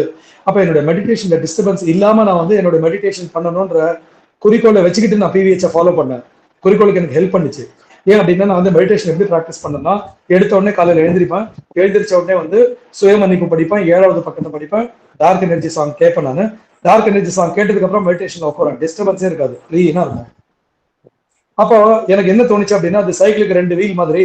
அப்போ பிவிஹெச் வந்து முன் வீல் தான், எனக்கு மெடிடேஷன் பின் வீல். எனக்கு வந்து 2 சேர்ந்து எனக்கு ரொம்ப ஹெல்ப் பண்ணிட்டு இருக்கு. இப்படி கொஞ்ச நாள் நான் டிராவல் பண்ணிட்டு இருந்தேன். நான் இப்படி நான் டிராவல் பண்ணிட்டு இருக்கும்போது எனக்கு என்ன ஆச்சு அப்படின்னு சொன்னா வந்து, ஒரு நாளைக்கு வந்து திடீர்னு ஒரு சொல்ல முடியாத ஒரு டிஸ்டர்பன்ஸ் எனக்கு கிரியேட் ஆச்சு. ஒரு தலைவலி மாதிரி ஏதோ ஒரு கிரியேட் ஆச்சு. அப்ப நான் வந்து பானுமதி மேடம் கிட்ட சொன்னேன். நான் மேடம் என்னன்னு தெரியல மேடம், திடீர்னு வந்து எனக்கு ஒரு மாதிரி ஒரு டிஸ்டர்பன்ஸ் எனக்கு ஃபீல் ஆயிட்டு இருக்கு. நல்லா தான் போயிட்டு இருந்து, இன்னைக்கு எனக்கு ஏதோ ஒரு டிஸ்டர்பன்ஸ் ஃபீல் ஆயிட்டு இருக்குன்னு சொன்ன உடனே வந்து பானுமதி மேடம் என்ன சொன்னாங்க, சார் வீட்டுல ஏதாவது பொருள் வச்சிருக்கீங்களா பாருங்க சார் அப்படின்னு சொல்லி சொன்னாங்க. வச்ச உடனே என்னாச்சுன்னா வந்து நான் என்ன பண்ணேன், இந்த பழைய இன்ஸ்டிடியூஷன்ஸோட புக்ஸ் போட்டோஸ் எல்லாம் இருந்துச்சு. இப்போ அதுவா அப்படின்னு சொல்லிட்டு நான் வந்து போட்டோ எடுத்து காமிச்ச உடனே வந்து, சார் இதெல்லாம் இருக்கட்டும் சார், இன்னொரு முக்கியமான பொருள். அவங்க எதுன்னு சொல்லல, அவங்களுக்கு தெரியாம அவங்க எனக்கு சொல்லவே இல்லை அது என்ன பொருள்ன்றது. சார் ஏதோ பாருங்க சார், இன்னும் ஏதோ ஒன்று இருக்கு சார், நீங்க அப்படி போய் சாமி ரூம்ல அங்கெல்லாம் போய் பாருங்க அப்படின்னு ஒண்ணு, ஏதோ ஒன்று மாலை மாதிரி ஏதோ ஒன்று தெரியும் சார் அப்படின்னா. அப்புறம் பார்த்தா ஒரு துளசி மாலை ஒன்று வந்து வீட்டுல மாட்டி வச்சிருந்தாங்க. அப்ப வந்து அந்த துளசி மாலை எடுத்த உடனே, இதுவா மேடம்? ஆமா சார், இதுதான் சார். இதனால உங்களுக்கு ஏதோ டிஸ்டர்பன்ஸ் கிரியேட் ஆகுதுன்னு எனக்கு தோணுது. சரி, நான் என்ன மேடம் பண்ணணும் அப்படின்னு கேட்டேன் உங்ககிட்ட. சார் உங்க ஆன்மாவை கேளுங்க சார், அது உங்களுக்கு என்ன சொல்லுதோ அதை நீங்க பண்ணுங்க சார். அப்ப உடனே வந்து நான் என்ன பண்ணேன்னா, எதுல இந்த பழைய மெட்டீரியல்ஸ் எல்லாம் என்ன வச்சிருக்கிறேனோ அது எல்லாத்தையுமே கொண்டு போயிட்டு வந்து வெளியில தூக்கி போட்டுருணும் அப்படின்னு ஒரு எண்ணம் வந்துச்சு. அப்புறம் அவங்கள்ட்ட சொன்னேன், மேடம் இது எல்லாத்தையும் தூக்கி போடணும்னு எண்ணம் வந்துச்சு, யாருக்காவது கொடுக்கணும்னு தோணுச்சா அப்படின்னு கேட்டாங்க. இல்ல மேடம், அந்த மாதிரி தோணல. கொடுத்தா வந்து அவங்களுக்கு என் பிரச்சனை அவங்களுக்கு போறதுக்கு வாய்ப்பு இருக்கு இல்லையா, அதனால வந்து இதை கொண்டு போயிட்டு நான் வந்து டிஸ்போஸ் பண்ணிடணும்னு தாட்ல இருக்கும். பண்ணிடுங்க சார் அப்படின்னு. அதை கொண்டு போய் நான் குப்பத்தொட்டியில போட்டுருந்தாங்க. அது போய் குப்பத்தொட்டியில போட்டு உடனே எனக்கு கிளியர் ஆயிடுச்சு. உடனே கிளியர் ஆயிடுச்சு. அது ஆனதுக்கு அப்புறமா வந்து பானுமதி மேடம் இந்த விஷயத்த சொன்னாங்க, சார் எதுக்கும் ஒரு 3 நாளைக்கு வந்து நீங்க பிவிஹெச் மட்டும் நீங்க பிராக்டிஸ் பண்ணி பாருங்க சார் அப்படின்னாங்க. அப்போ நான் பிவிஹெச் வந்து முதல்ல சாதாரணமான ஒரு பிராக்டிஸா ஆரம்பிக்கிறேன்.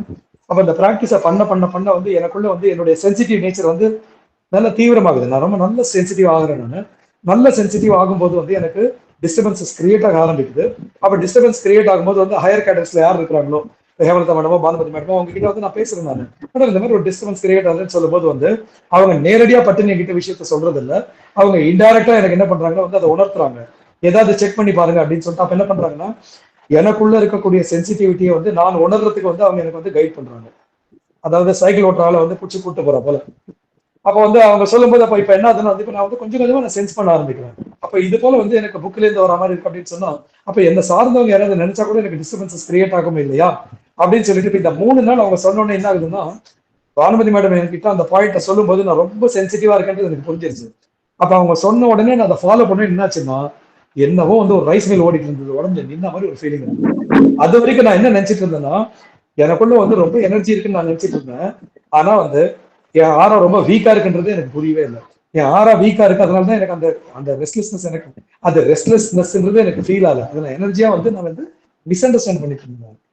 அப்ப அதுக்கப்புறமா தான் அந்த விஷயங்கள் புரிய ஆரம்பிச்சது. ராஜ்குமார் பிரதர், அதுக்கப்புறமா தான் அந்த இன்சிடென்ட் நடந்ததுக்கு அப்புறமா தான் நம்ம இந்த பிராக்டிஸை மட்டும் பண்ணி பார்க்கணும்ன்ற எண்ணம் வந்துச்சு. புரியுதா பிரதர்? கண்டிப்பா சார். உங்களுக்கு என்ன டிஃபரன்ஸ் தெரியும் சார் இது பண்ணதுக்கு? ரொம்ப டிஃபரன்ஸ், ரொம்ப ரொம்ப நல்ல டிஃபரன்ஸ் இருக்கு பிரதர். இப்பெல்லாம் வந்து நான் வந்து ரொம்ப சென்சிட்டிவ் ஆயிட்டு இருக்கேன்றது எனக்கு நல்லா தெரியுது. யாரையாவது வந்து நான் ஹர்ட் பண்ணா, யாரையாவது வந்து யார்கிட்ட இருந்து எனக்கு கார்ட்ஸ் வந்து அது என்ன எப்படி பாதிக்குதுன்றதை உணர முடியுது. நேற்றுக்கு பேரண்ட் டீச்சர்ஸ் மீட்டிங் நடந்துச்சு. 3 ஸ்டூடெண்ட்ஸோட பேரண்ட்ஸ் கிட்ட பேச வேண்டியதா இருந்தது எனக்கு. அதுல அந்த ஸ்டூடெண்ட் கம்மியான மார்க் வாங்குறாங்க. நான் சொன்ன அது அந்த பசங்க செய்யல, அவங்க வந்து விளையாட்டுத்தனமா இருக்காங்கன்றத வந்து நான் அந்த பேரண்ட்டுக்கு தெரியப்படுத்தி ஆகணும். அந்த பேரண்ட்டுக்கு நான் தெரியப்படுத்தினேன் அப்படின்னு சொன்னா வந்து இந்த குழந்தை பாதிக்கப்படுன்றது எனக்கு தெரியும். ஆனா தெரிஞ்சு நான் சொல்றேன். நான் சொல்லி முடிச்ச உடனே எனக்கு அந்த பொண்ணுகிட்ட இருந்து கார்டு வருது. தீட்சண்யான்னு ஒரு பொண்ணு, அந்த பொண்ணு 10th ஸ்டாண்டர்ட்ல படிக்கிறான். அந்த பொண்ணை பத்தி நான் அவங்க பேரண்ட் கிட்ட சொல்றேன். சொல்லி முடிச்ச உடனே எனக்கு தீட்சண்யா கிட்ட இருந்து கார்டு வருது. ஆட்டோமேட்டிக்கா எனக்கு டிஸ்டர்பன்ஸ் கிரியேட் ஆகுது. நான் என்ன பண்றேன், நான் உடனே ஒரு நோட் புக் எடுத்து தீட்சண்யான்னு பேர் நான் எழுதி வச்சுக்கிட்டேன். எனக்கு தெரிஞ்சிச்சு இந்த பொண்ணு எனக்கு கார்டு அனுப்புறதுக்கு எனக்கு தெரிஞ்சிச்சு. ஆனா எனக்கு அந்த சமயத்துல நாங்க எதுவுமே பண்ண முடியாதுன்னா நெக்ஸ்ட் பேரண்ட்ஸ் வந்து என்ன பார்த்துட்டு இருக்காங்க. அடுத்து வேற ஒரு ஒரு ஒரு பேரண்டோட ஒரு பையனோட ஒரு பேரண்ட் அவங்க கிட்ட பேசும்போது அந்த பையன் கிட்ட இருந்து எனக்கு கார்டு வருது எனக்கு தெரியுது. அப்புறமா ஒரு ஒரு அம்மா வந்து என்கிட்ட சொல்றாங்க, நீங்க வந்து ஸ்ட்ரிக்டாவே இருக்கிறதே இல்ல, நீங்க வந்து பசங்களை கண்டிக்கிறதே இல்ல, இப்படிதான் நீங்க பண்ணுவீங்களான்னு கேக்குறாங்க. அந்த அம்மா கிட்ட இருந்து எனக்கு கார்டு வருது. 3 பேரையும் நோட் பண்ணி வச்சுட்டு நான், ஆஹா பண்ணிட்டாங்க இவங்க நம்ம 3 பேருக்கு நமக்கு வந்து பிரச்சனை பண்றதுக்கு சொல்லிட்டு நான் என்ன பண்ணிட்டேன், அப்படி இப்படி தட்டு மாதிரி முடிஞ்சிட்டு ஸ்கூல்ல முடிச்சுட்டு வீட்டுக்கு வந்துட்டேன். வந்த உடனே வந்து பேஜ் நம்பர் 1 படிச்சுட்டு பேஜ் நம்பர் 7ல கிளீனா அந்த 3 பேரோட பேரை போட்டு அந்த 7வது பக்கத்தை படிக்கும் போதே எனக்கு அது கிளியர் ஆயிடுது. அப்ப எனக்கு என்ன தெரியுதுன்னா, பிவிஹெச் வந்து நான் செய்ய செய்ய செய்ய கோமால இருந்து மீண்டு நான் உயிர்த்து வரேன்றது எனக்கு இப்ப உணர ஆரம்பிக்கிறேன் நான். அப்ப சின்ன சின்ன விஷயம் எனக்கு வந்து ஹேமலதா மேடம் வந்து அடிக்கடி சொல்லுவாங்க, யாராவது வந்து பாத்துட்டு போனாங்கன்னா அவங்களுக்கு அடிக்கடி தலைவலி வேற தான். ஹேமலதா மேடம் ரொம்ப சாரி நான் இதை சொல்றதுக்கு, இவங்க இத்தனை நாள் ஹீலிங் பண்ணிட்டு இருக்காங்க, என்ன அடிக்கடி தலைவலி வருதுன்றாங்க. இவங்க நிஜமாவே ஹீலிங் பண்றாங்களா இல்ல இவங்க ரொம்ப வீக்கா இருக்காங்களான்னு எனக்கு தாட்டு. ஆனா இப்ப நான் அனுபவம் பண்ண ஆரம்பிக்கும் போது எனக்கு அது தெரியுது. அவ்வளவு சென்சிட்டிவா இருக்கிறாங்க அவங்க, அவ்வளவு ஆழம் அவங்களோட ஷார்ப்பா இருக்கு, அவ்வளவு அழகா கேட்ச் பண்றாங்க. இப்பதான் நம்ம அந்த லெவலுக்கு வர ஆரம்பிச்சிருக்கோம்ன்றது எனக்கு இப்ப புரியுது. இதெல்லாம் ராஜ்குமார் பிரதர், இதெல்லாம் வந்து வந்ததுக்கு அப்புறம் நடந்த விஷயங்கள். எஸ், இப்ப அந்த சென்சிட்டிவிட்டி வந்துட்டு இருக்கு. இப்ப நான் சென்சிட்டிவ் ஆயிட்டு இருக்கேன். ஆமா, என்னோட ஆளா சென்சிட்டிவ் ஆயிட்டு இருக்குன்னு எனக்கு தெரியுது. சின்ன சின்ன விஷயங்கள் எல்லாம் நான் சென்ஸ் பண்ண ஆரம்பிக்கிறேன்றது எனக்கு புரியுது இப்போ. அதான் சார், இப்போ ஒரு ப்ரூஃப் உங்களுக்கு கிடைச்சிருக்கு. அந்த ப்ரூஃப் நீங்க வந்துட்டு உங்களுக்கு ஆழமா இப்ப புடிச்சிட்டீங்க பிவிஹெச். இதை நான் வந்து பலகீனமா, நான் இத்தனை நாளா பலகீனமா நினைச்சிட்டு இருந்தேன். இல்ல அது பலகீனம் இல்ல, நான் வந்து உணர்வற்று இருந்தேன். இத்தனை நாளா நான் உணர்வற்று இருந்தேன். மற்றவங்களுடைய உணர்வை வந்து உணரக்கூடிய ஸ்டேஜ்ல இல்லாம நான் இருந்தேன்றது வந்து பிவிஹெச் தான் எனக்கு புரிய வச்சிருக்கு. அப்ப எனக்குள்ள டிஸ்டர்பன்ஸ் கிரியேட் ஆகும்போது நான் தெரிஞ்சுக்கிறேன் என்னுடைய ஆறாவை வந்து நான் பாதிக்கிறதுக்கு நான் அலோவ் பண்றேன். அப்போ வந்து சிவா சார் ஒரு லெக்சர்ல சொல்றாரு, நீங்க ஆபீஸ்ல வேலை செய்யறது எனக்கு ரொம்ப நாள் எனக்கு இந்த தாட் ஓடிட்டு இருந்தது. இவர் வந்து இந்த டார்க் எனர்ஜி சாங் சொல்லும் போது வந்து வீட்டை நினைச்சுக்க சொல்றாரு, பூஜை ரூமை நினைச்சுக்க சொல்றாரு, அதுக்கப்புறமா வந்து வீட்டுல யாராவது பிரச்சனை பண்றவங்க அவங்களே நினைச்சுக்க சொல்றாரு, வேலை பண்ற இடத்துல நினைச்சுக்க, வேலைக்கு ஹீலிங்க்கு என்ன சம்பந்தம் இருக்கு அப்படின்னு. அப்ப எனக்கு அது புரியல, இப்ப எனக்கு புரியுது. ஒரு கிளாஸ்ல வந்து சிவா சார் சொல்லியிருக்காரு, டீச்சர்ஸ் இருக்காங்க, டீச்சர்ஸ் வந்து ஸ்டூடெண்ட்ஸ் வந்து அவங்களோட மிஸ்டேக்ஸை கரெக்ட் பண்ண வேண்டிய ஒரு சூழ்நிலை இருக்கு. ஆனா எந்த ஸ்டூடெண்ட்ஸ்க்கு வந்து டீச்சர் வந்து தங்களுடைய தவறை சுட்டி காட்டுறது வந்து எந்த ஸ்டூடெண்ட்டுக்கு பிடிக்கும் அப்படின்னு சொல்லிட்டு, அது அவர் வீடியோ கேட்கும் போது எனக்கு புரியல, அனுபவப்படும் போது எனக்கு புரியுது. அப்போ வந்து அனுபவப்படும் போது எனக்கு வந்து சிவா சார் பேசுனது எனக்கு ஃபிளாஷ் ஆகுது. ஆஹா சார் இதுதான் சொல்லியிருக்காரு, அப்போ எனக்கு இங்கேருந்து பிரச்சனை வருதுன்றது வந்து எனக்கு உணர்த்திருக்காரு, அங்கேயே உணர்த்திருக்காரு. நான் அப்ப அதை புரிஞ்சுக்கல, ஏன்னா நான் வந்து அவ்வளவு சென்சிட்டிவா இல்லை, நான் ரொம்ப கேஷுவலா எடுத்துக்கிறேன். அவர் வந்து காட்டு கத்துறாரு, நான் கேஷுவலா எடுத்துக்கிறேன் அவர் பேசுற விஷயத்த. ஆனா எந்த அளவுக்கு ஒரு அனுபவப்பட்ட விஷயத்த பேசுறாருன்றது இப்ப புரிய ஆரம்பிக்கிறேன். இது நடக்குது பிரதர், இது நடந்துட்டு இருக்கிற விஷயம். அப்ப வேலையில வந்து நாம நினைச்சிட்டு இருக்கோம் எல்லாருமே நம்ம கிட்ட நல்ல பாவனையோட பேசிட்டு இருக்கிறாங்கன்னு, ஆனா உள்ளுக்குள்ள அவங்களுக்கு வந்து நம்மளை பத்தி என்ன ஓடிட்டு இருக்குன்றது வந்து தெரியுது. இப்போ சித்ரா மேடம் வந்து அன்னைக்கு வந்து கிளாஸ் எடுத்துட்டு இருந்தாங்க. இன்னைக்கு சிவா சார் வந்து இது பண்ணிட்டு இருந்தா, அன்னைக்கு வந்து காலையில session Chitra madam. Chitra madam ஒரு கேள்வி கேட்டார், மேடம் நான் வந்து ஒரு பர்டிகுலர் கிளாஸ்க்கு போனோடனே திடீர்னு எனக்கு ட்ரெயின் அவுட்டா ஃபீல் ஆகுது. அந்த சமயத்துல பசங்க முன்னாடி வந்து நான் வேண்ட் எடுத்து வந்து நான் வந்து என்ன நான் ஹீல் பண்ணிக்க முடியாது, ஆனா என்னால வெளியில வர முடியல, ட்ரெயின் நல்லா ஃபீல் ஆகுது, எப்படி மேடம் என்ன பண்ணணும்னு சொல்லி சொன்னப்போ எனக்கு ஒரு ஐடியா சொல்லி கொடுத்தாங்க. சித்ரா மேடம் சொன்னாங்க, அவங்க என்ன சொன்னாங்க, சார் ஒன்றும் ப்ராப்ளமே இல்லை சார், கையை நீங்க மேல நீட்டிக்கிட்டு வந்து நீங்க சூரியன் கிட்ட இருந்து பிராணசக்தி நீங்க எடுத்துக்கோங்க சார், அப்போ உங்களுக்கு எங்க இருந்து ஒரு சப்போர்ட் கிடைக்குமோ அதை நீங்க மனசுல நினைச்சுக்கோங்க. அந்த சமயத்துல நீங்க வந்து அஃபர்மேஷன்ஸ் படிக்க முடியாது, அந்த சமயத்துல நீங்க வேண்ட் யூஸ் பண்ண முடியாது, இதை நீங்க ட்ரை பண்ணி பாருங்க சார், வந்ததுக்கு அப்புறமா செக் பண்ணி பாருங்க என்ன நடந்தது அப்படின்னாங்க. ரொம்ப ரொம்ப ஹெல்ப்ஃபுல்லா இருந்தது. நெக்ஸ்ட் டேவே நான் ஸ்கூலுக்கு போனப்போ அதை ட்ரை பண்ணுங்க. ஏன்னா வந்து அது வெட்னஸ்டே அன்னைக்கு நான் மீட் பண்ணேன், ஃப்ரைடே அன்னைக்கு நான் ஸ்கூலுக்கு போனப்போ நான் அதை ட்ரை பண்ணேன். போன உடனே நான் ஸ்கூலுக்குள்ள போன உடனே அந்த பர்டிகுலர் கிளாஸ்க்கு போன உடனே நான் டிவைன் ஃபயர் சொல்ல ஆரம்பிச்சிட்டேன். நான் உஷாரா போன உடனே வந்து பிராணம் வாங்க ஆரம்பிச்சிட்டேன். நான் கிளாஸ் ரொம்ப அலர்ட்டா இருந்தேன், ஸ்மூத்தா போச்சு அந்த கிளாஸ். அப்போ சித்ரா மேடம் சொன்ன சஜஷன் வந்து ரொம்ப ஹெல்ப் பண்ணிச்சு ஆக்சுவலா. அப்போ வந்து நான் எதெல்லாம் வீக்னஸா நினைச்சிட்டு இருந்தேனோ அது இப்ப எனக்கு என்ன புரியுதுன்னா, நான் சென்சிட்டிவா மாறிட்டு இருக்கேன். பிவிஹெச் வந்து என்ன ரொம்ப சென்சிட்டிவா மாத்திக்கிட்டு இருக்கு. இந்த சென்சிட்டிவா மாறுறது எதுக்கு அப்படின்னு சொன்னா வந்து, மேல மேல நான் என்னுடைய கர்மாவை வளர்க்காம நான் என்னுடைய கர்மாவை முடிக்கிறதுக்கான சுலபமான வழியை வந்து எனக்கு வந்து பிவிஹெச் சொல்லி கொடுத்துட்டு இருக்கு. எங்க எனக்கு கர்மா கிரியேட் ஆகுது, எப்படி நான் அந்த கர்மாவை கிளியர் பண்ண முடியும், அதே சமயத்துல என்னுடைய டே டு டே டியூட்டிஸை வந்து நான் எப்படி மிஸ் பண்ணாம இருக்கணும்ன்றதையும் வந்து எனக்கு பிவிஹெச் சொல்லி கொடுத்துட்டு இருக்குன்றது கிளியர் எக்ஸ்பீரியன்ஸ். இப்பெல்லாம் இதெல்லாம் வந்து இந்த ஒரு 1 வீக் 10 டேஸா இதெல்லாம் நடந்துட்டு இருக்கு சார். மாசத்துக்கு முன்னால பயங்கரமான முதுகு வலி சார். நான் வந்து சரி ஏதோ மசில் பிடிச்சிட்டு இருக்கிற போல இருக்கு அப்படின்னு நினைச்சிட்டு நான் என்ன பண்ணேன்னா வந்து அப்படியே வெயிட் பண்ணிட்டே இருந்தேன். ஆனா பெயின் குறையவே இல்லை. அதுக்கப்புறமா வந்து சிவகுமார்னு ஒரு ஆர்த்தோபெடிஷியன் இருக்காரு. அவர்கிட்ட போனோடனே எக்ஸ்ரே ஒன்று எடுக்க சொன்னாரு. எக்ஸ்ரே எடுத்தேன் நான். எக்ஸ்ரே எடுத்து பார்த்துட்டு அவர் என்ன சொன்னார்னா, சார் L3 L4 உங்களுக்கு வந்து பல்ஜ் ஆயிருக்கு, உங்களுக்கு வந்து ஸ்பாண்டிலைட்டிஸ் டெவலப் ஆயிடுச்சு, என்ன ஏஜ் அப்படின்னாரு. 60 வயசு. என்ன வேலை பண்றீங்க? டீச்சரா வேலை பண்றேன். வண்டி ஓட்டுறீங்களா? ஆமா. நீங்க வந்து இனிமே வண்டியே எடுக்க கூடாது அப்படின்னாரு. நீங்க வண்டி ஓட்டுனீங்க அப்படின்னா வந்து உங்க பெயின் குறையவே குறையாது சார் அப்படின்னு சொல்லி சொன்னாரு. நான் சொன்னேன், சார் எப்படி சார் முடியும்? டே டு டே வந்து நான் வந்து வண்டி ஓட்டினா எனக்கு ஸ்கூலுக்கு போய் ரீச் ஆக முடியும். 30 கிலோமீட்டர், நான் என் வீட்டுக்கும் என் ஸ்கூலுக்கும் 30 கிலோமீட்டர் டிஸ்டன்ஸ். அப்ப வந்து என்னால வண்டி ஓட்டாம இருக்கவே முடியாது. It is not possible. Daily call டாக்ஸில போயிட்டு வந்தேன்னா என் சம்பளத்தை நான் கால் டாக்ஸிக்கு தான் சார் கொடுக்கணும், பத்தாது அப்படின்னு. சார் நான் சொல்ல வேண்டிய சொல்லிட்டு உங்க வாய்ப்பு உங்க இஷ்டம் அப்படின்ட்டாரு. இப்ப பிரச்சனை இருக்கு. இப்ப வந்து என் முதுகுல பிரச்சனை இருக்கு. இப்ப என்ன பண்றதுன்னு தெரியல சார். பிவிஹெச்ல என்னுடைய அனுபவம் அதிகமானதுக்கு வந்து முக்கியமான காரணம், டாக்டர் சொன்னாரு ஒரு வாரத்துக்கு வந்து நான் வந்து பிசியோ எடுத்துக்கிட்டேன். நான் மெடிசன் சாப்பிடவே இல்லை, பிசியோ மட்டும் எடுத்துக்கிட்டேன். ஆனா அதுக்கப்புறமா என்ன பண்ணேன்னா வந்து பிசியோ எடுத்துட்டு இருக்கும்போதே வந்து நான் வந்து உடல் உறுப்புகளுக்கான மன்னிப்பு வந்து நான் படிக்க ஆரம்பிச்சேன் சார். அதுல வந்து பர்டிகுலரா வந்து இடாப்பிங்கெல்லாம் பண்ணும்போது வந்து ஸ்பைனல் கார்டுக்கு உண்டான ஹீலிங்கும், அதே போல வந்து முதுகெலும்புக்கான விஷயங்களை பத்தி நான் படிக்க ஆரம்பிச்சேன். சொன்ன நம்ப மாட்டீங்க, 2 மாசமா நான் பைக்ல தான் போயிட்டு இருக்கேன் ஸ்கூலுக்கு. கொஞ்சம் கூட எனக்கு முதுகு வலியே இல்லை. எந்த மெடிசனும் எடுக்கல, எதுவுமே பண்ணவே இல்லை. ஆனா நான் உடல் உறுப்புக்கான மன்னிப்பறிக்கையில அதை படிக்கிறேன். நான் தொண்டைக்கு எனக்கு பிரச்சனை வந்து தொண்டைக்கு நான் படிச்சுட்டு இருக்கிறேன். நான் அப்ப படிக்கும் போதே நான் சொல்றேன், 60 வருஷமா நீ எங்க இருக்கிறன்றது எனக்கு தெரியல, இருந்தாலும் நீ எனக்கு எவ்வளவு ஹெல்ப் பண்ணிட்டு இருந்த. ஆனா நான் வந்து வரம்பு மீறி நான் வந்து உன்னை பயன்படுத்திட்டு இருந்தேன். ஏன் மனம் போன போக்கில் நான் உன்னை பயன்படுத்திட்டு இருந்து நான் வந்து உனக்கு ரொம்ப கஷ்டத்தை கொடுத்துட்டேன். ஆனா உன் உதவி இல்லாம என்னால எதையுமே செய்ய முடியாது. இன்னும் பாக்கி இருக்கக்கூடிய நாட்களுக்கு எனக்கு உன்னுடைய உதவி தேவை அப்படின்னு நான் சொன்னா நம்ப மாட்டீங்க. ஆச்சரியம் சார். இன்னி வரைக்கும் எனக்கு பேக் பெயினே இல்லை. நான் இன்னி வரைக்கும் வண்டியில தான் போயிட்டு இருக்கேன். அதுக்கப்புறமா நான் டாக்டர் கிட்டையும் போகல. அதுக்கப்புறமா நான் எக்ஸ்ரேவும் எடுக்கவும் இல்லை சார். அப்ப உடல் உறுப்புகள் நமக்கு ஒத்துழைக்குது சார், சந்தேகமே இல்லை. சிவா சாருக்கு தான் மேடம் தேங்க்ஸ் சொல்லணும். எந்த அளவுக்கு வந்து ஒரு நுணுக்கமா ஒரு விஷயத்தையும் உள்ள போந்து எவ்வளவு அனுபவப்பட்டு எவ்வளவு வந்து விஷயங்களை வந்து ஆராய்ச்சி பண்ணி அஃபர்மேஷன்ஸ். அப்ப அந்த மன்னிப்பறிக்கைன்றது வந்து பைபிள் விட, பகவத்கீதா விட, குரானை விட வந்து பல மடங்கு உயர்ந்த விஷயம் வந்து நம்ம கையில் வச்சிருக்கக்கூடிய மன்னிப்பறிக்கை. அந்த புக்கு வந்து புக் இல்லை மேடம், அந்த புக்கு வேதம், சந்தேகமே கிடையாது. முருகனுக்கு கையில எப்படி வந்து வேலோ, பரமசிவன் கையில எப்படி சூலாயுதமோ, எப்படி வந்து மற்றவங்க கையில இருக்குதோ, கிருஷ்ணர் கையில எப்படி வந்து சக்கரமோ, அது போல பிவிஹெச் கையில ஒருத்தன் கையில இருக்கக்கூடிய வேண்டுக்கு வந்து சொல்றதுக்கு வார்த்தையே கிடையாது. அற்புதமான விஷயம், அது சந்தேகமே இல்லை.